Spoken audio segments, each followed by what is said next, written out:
muito fácil ser escravo da mente, dos desejos, dos impulsos, dos sentimentos, dos pensamentos que te limitam ou que te prejudicam.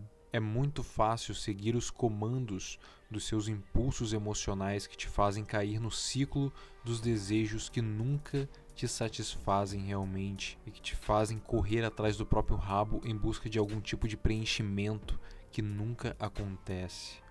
É muito fácil viver como um robô programado em função de tudo aquilo que lhe é apresentado como propósito de sua vida, pela mídia, pelos anúncios, pelos seus amigos, sem se perguntar se aquilo realmente irá te trazer plenitude ou se apenas será mais uma válvula de escape para te fazer fugir de si mesmo de novo e de novo.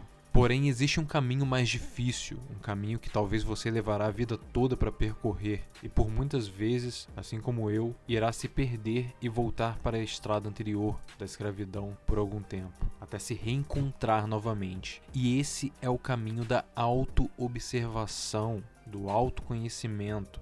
Esse é o caminho em que você deixa pouco a pouco de ser um escravo da sua mente e passa a observar o funcionamento dela, passa a compreender mais profundamente seus truques e suas artimanhas. E a partir da observação e da compreensão daquilo que pode ser observado e compreendido, as correntes vão se quebrando e você vai percebendo aos poucos que estava vivendo em uma ilusão muito convincente, que te mantinha preso em um loop de programação que agora, com esse novo ponto de vista, com essa clareza sobre os processos, não poderia de maneira alguma continuar sendo seu modo de viver.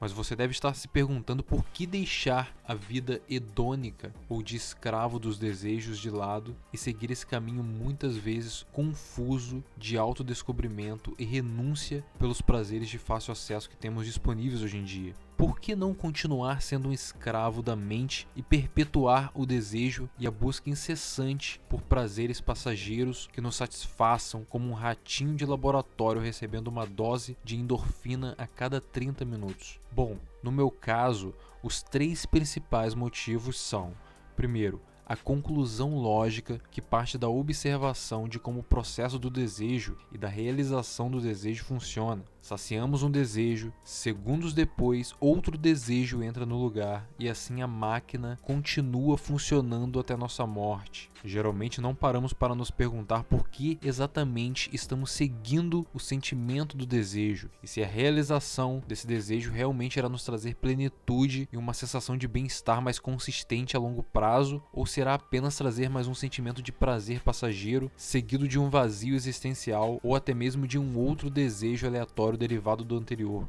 Segundo, porque a maioria dos prazeres instantâneos que temos hoje em dia são destrutivos, alguns altamente viciantes e artificiais. Doces, vídeos adultos, consumismo, bebida, cigarro, etc.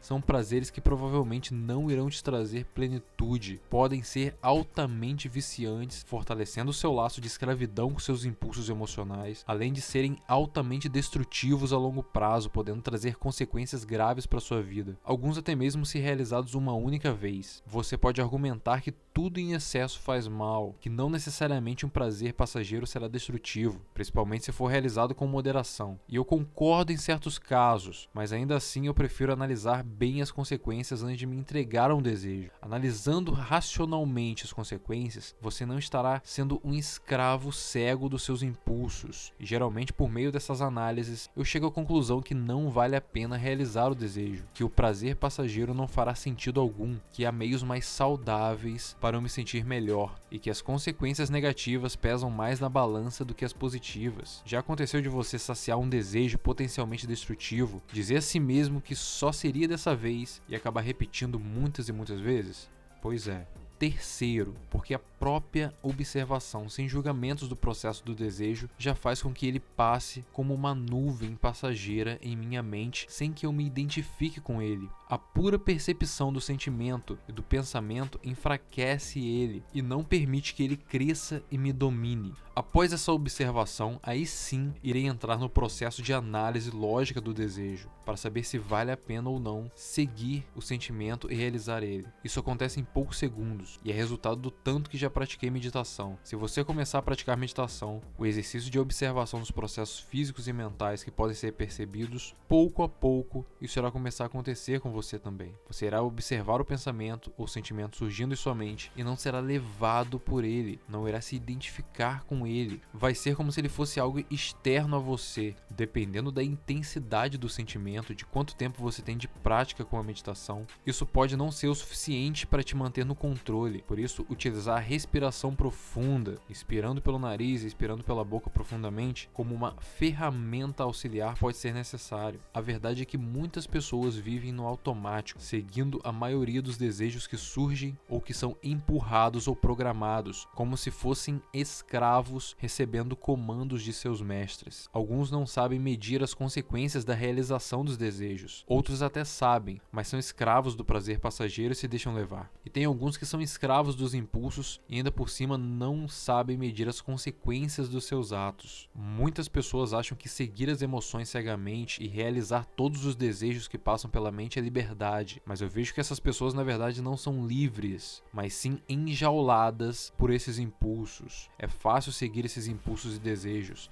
É a coisa mais fácil de fazer. Qualquer animal irracional faria. Difícil é escolher não seguir e cumprir a palavra. Difícil é não ser levado pelos instintos primitivos. Não estou dizendo aqui para você renunciar todos os desejos e prazeres da vida, nem para você reprimir desejos. Reprimir é diferente de transcender, compreender a composição do desejo e como ele funciona. Não me entenda mal, estou dizendo que você deve estar no comando da sua mente, pelo menos o máximo que conseguir, e não na posição de escravo, seguindo cegamente todos os impulsos e desejos que surgem na sua cabeça. E esse comando vem naturalmente com a prática da autoobservação e dos exercícios de respiração. Estou dizendo que o caminho da liberdade talvez não esteja em se entregar totalmente aos seus desejos, mas sim em transcender os seus desejos e processos mentais, observar a máquina funcionando de fora e sair do piloto automático, se tornar mais consciente. Reprimir um desejo é diferente de transcender um desejo. Aqui não estou dizendo para você reprimir nada, pois a repressão, ou seja, jogar o desejo para debaixo do tapete, lutar contra o sentimento do desejo, sem observar, sem julgamentos o desejo e deixar que ele perca força naturalmente, não compreender o processo do desejo, ainda assim irá te tornar escravo do desejo, reprimido, pois mesmo que ele esteja escondido, ele ainda estará lá e irá se fortalecer. O caminho que estou passando aqui não é o caminho da repressão do desejo, mas sim da transcendência do desejo. Aprenda a usar a sua mente ao seu favor, ao invés de ser usado por ela. Sua mente pode se tornar tanto sua maior inimiga quanto sua maior aliada. Isso depende de você.